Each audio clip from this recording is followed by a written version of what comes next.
నా పేరు నర్సింగ్ సరిత, మర్రూరు మండలం నగరికల్, జిల్లా నల్గొండ. ప్రభుత్వ వీపుగా వేముల వీరేశం గారికి వీపుగా ఇచ్చినందుకు ధన్యవాదాలు ముఖ్యమంత్రికి. ఆయన సహకారంతో మంచి పనులు సహకరిస్తుండు. ఆయన సహకారంతో పనులు వినియోగించుకుంటున్నాం. అదేవిధంగా ఇంకా కూడా సహకరించాలి. అందులోటి 99 రోజు ప్రణాళికలో కూడా సీసీ రోడ్లు, డ్రైనేజీలు ఇవన్నీ కూడా చేస్తారు. కాంగ్రెస్ పార్టీ ప్రవేశపెట్టిన 6 గ్యారెంటీలు మీ గ్రామంలో ఎలా ముందుకు తీసుకెళ్తారు మేడం? 6 గ్యారెంటీలు కూడా బాగానే నడుస్తున్నాయి. ఇవి రేషన్ బియ్యం, free current, free bus, gas సిలిండర్లు, ఇవి మళ్ళీ గృహజ్యోతి, ఇందిరమ్మ ఇండ్లు, ఇవి ఉన్నాయి. కళ్యాణ లక్ష్మివి ఈరోజు సీఎం ఫండ్ కింద చెక్కులు ఈరోజు కూడా చెక్కులు ఇవ్వడం జరుగుతుంది. అట్లాగే మేడం 99 ప్రణాళికలు ఎలాంటి కార్యక్రమాలు చేపట్టారు మేడం? అంటే ఇవి వాడ తిరిగి మేము ఊరు పరిశుభ్రం చేసుకుంటూ 99 ప్రణాళిక గవర్నమెంట్ ఆదేశాల మేరకు ముఖ్యమంత్రి వారికి ధన్యవాదాలు. మా ఎమ్మెల్యే గారికి వీపుగా ప్రకటించినందుకు ధన్యవాదాలు రేవంత్ రెడ్డికి. అదేవిధంగా నన్ను సర్పంచ్గా టికెట్ ఇచ్చి ఆయన ఆదేశాల మేరకు ఆయన చేసిన అభివృద్ధి మేము పోయిన చోట పలాంది కావాలన్నప్పుడు ఆలోచించకుండా పలాని గ్రామానికి కానీ మర్రూరు గ్రామానికి వెంటనే విడుదల చేయటం నిధులు ఆయన ద్వారా మేము ఊరి అభివృద్ధి చేస్తూ ప్రతి ఒక్క రోజు ప్రతి ఒక్క వాడ బజార్కి పోయి ప్రజల సమస్యలు తెలుసుకుంటూ వాళ్ళ సమస్యలు తీర్చుకుంటూ మేము గెలిచి ఇప్పుడు 3 నెలల 15 రోజులు అవుతుంది. ఆ 3 నెలల 15 రోజుల కింద ప్రజలను అడిగండి. ఇంతకుముందు సర్పంచులు వేరు, ఇప్పుడు ఈ సర్పంచ్ వేరు. ఎమ్మెల్యేగా గెలిచినాక మా ఊరు అభివృద్ధి ఎంత సస్యశ్యామలమైందో అదే సార్. ఇప్పుడు ఇందిరమ్మ ఇల్లు ఇచ్చినారు అంటే మీ కార్యకర్తలకే ఇచ్చారని చెప్పేసి కొంతమంది చెప్తున్నారు సార్. దీనిపైన మీ అభిప్రాయం? మా కార్యకర్తలు అనేది లేదండి. ప్రతి ఒక్క ఆల్ పార్టీస్లకు మా కార్యకర్త గీకర్త కానీ ఆలోచించలే. ఎవరైతే లబ్ధిదారులకు ఉంటారో ఆ లబ్ధిదారులకే పొందేటట్టు మేము ఇచ్చింది సార్. గత ప్రభుత్వం ధరణి తీసుకొచ్చింది సార్. ఇప్పుడు భూభారత్ అని చెప్పేసి రేవంత్ రెడ్డి సార్ కాంగ్రెస్ పార్టీ అధికారంలో పెట్టింది. దీనివల్ల రైతులకు ఎలాంటి మేలు జరుగుతుంది సార్? మంచి జరుగుతుందండి. చాలా అవకాశం వచ్చింది, మంచిగా జరుగుతుంది.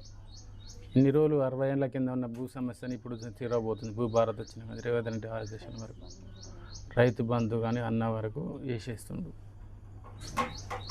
గత బీఆర్ఎస్ హయాంలో ఎలాంటి అభివృద్ధి కార్యక్రమాలు జరిగినాయి? ఇప్పుడు కాంగ్రెస్ పార్టీ అధికారంలోకి వచ్చింది సార్.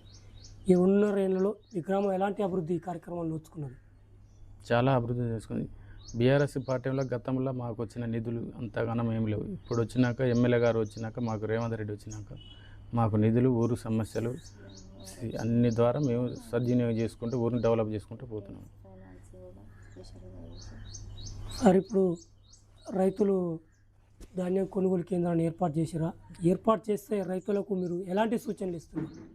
మంచి ధరతట్టే సూచనలు ఇస్తున్నామండి. రైతులకు ఇబ్బంది పడకుండా ఆదేశాల మేరకు ఎమ్మెల్యే గారి ఆదేశాల మేరకు అందరినీ సద్వినియోగం చేసుకోండి అని చెప్పి నిన్ననే ఓపెనింగ్ చేసినాం. అప్పటికి కాంటాలు జరుగుతున్నాయి. రైతులు కూడా సంతోషపడుతున్నారు. గత బీఆర్ఎస్ హయాంలో మీ గ్రామానికి ఎన్ని డబుల్ బెడ్రూమ్లు ఇచ్చారు సార్? మాకు ఒక్క బెడ్రూమ్ అనేది బీఆర్ఎస్ గవర్నమెంట్లో ఎటువంటి అభివృద్ధి చెందలేదు. ఒక్క ఫలానా బెడ్రూమ్ వచ్చిందని చెప్పండి, మేము ఈ పార్టీకి రాజీనామా చేస్తాం సార్. మరి గత పాలనలో అనేక పథకాలు ప్రవేశపెట్టింది. ఆ పథకాలు మీ గ్రామానికి అందినాయా సార్? ఏది గత బీఆర్ఎస్ హయాంలో పథకాలు అంటే మాకు అంతగానో ఏమి అందలేదండి. ఇక ఆయన వచ్చింది ఏంటంటే కళ్యాణ లక్ష్మి ఒకటే చేసిండు. ఆ కళ్యాణ లక్ష్మి అయినా వాళ్ళకు దళిత బంధు అంటే దళిత బంధు ఆ పార్టీ వాళ్ళకే ఇచ్చిండు. బీసీ బంధు అంటే వాళ్ళ పార్టీ కార్యకర్తలకు ఇచ్చిండు. భేదనకానికి దళిత బంధు చేయలేదు, బీసీ బంధు అనేది భేదోనికి చేయలేదు. ఎంత ఎంతసేపు ఉన్న వాళ్ళ పార్టీ కార్యకర్త మెయిన్ కార్యకర్తలు తీసుకురు తప్పించి ఇతర భేద వాళ్ళకి అనేది అభివృద్ధి చేయకుండా చేసి. ఇప్పుడు వేసవి కాలం వస్తుంది, గ్రామ ప్రజలకు మంచి నీటి సమస్యను మీరు ఏ విధంగా పరిష్కరిస్తున్నారు? అన్ని విధాలా సహకరిస్తున్నాం. మిషన్ భగీరథ నీళ్ళు వాటర్ రావట్లేవని కొంతమంది ప్రజలు అంటున్నారు సార్, దీనిపైన? మొన్న సీసీ రోడ్లు వేస్తున్నాం. సీసీ రోడ్డు వస్తే ఆడ మెయిన్ రోడ్డు కాడ జేసీబీతో తగిలింది.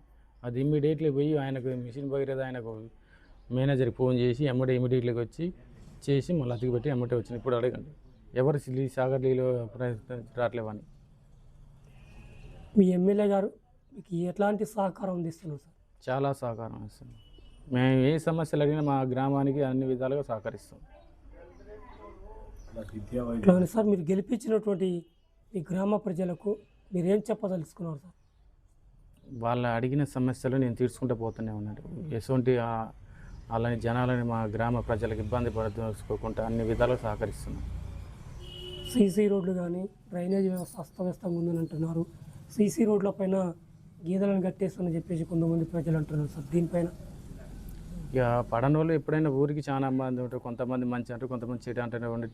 ఇప్పుడు బజార్లో అలా సీసీ రోడ్లు వేసిన బజార్ ప్రజలను అడగండి, ఎన్ని బజార్లు వేసినాం, ఎన్ని లక్షల సీసీ రోడ్లు వేసినాం వాళ్ళని అడగండి. ఇప్పుడు మేము వచ్చినాక గెలిచినాక దగ్గర ఒక 70 లక్షల సీసీ రోడ్లు వేసినాం వర్క్ పెట్టి.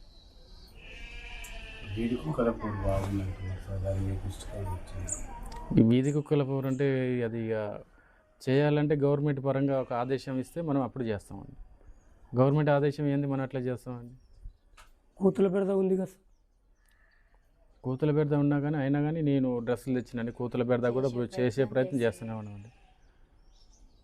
ఇక్కడ విద్యా వైద్యం ఎట్లా అందుతుంది? ఇక్కడున్న గ్రామానికి ఒక లైబ్రరీ కావాలంటున్నారు, అదేమైనా ఏర్పాట్లు చేస్తున్నారా? మా ఎమ్మెల్యే సహకారంతో ఆలోచనల మేరకు చేస్తామండి. విద్యా వైద్యం అందుతుందా సార్ ఇక్కడ? అందుతుందండి. స్కూల్ ఎంతవరకు ఉంది?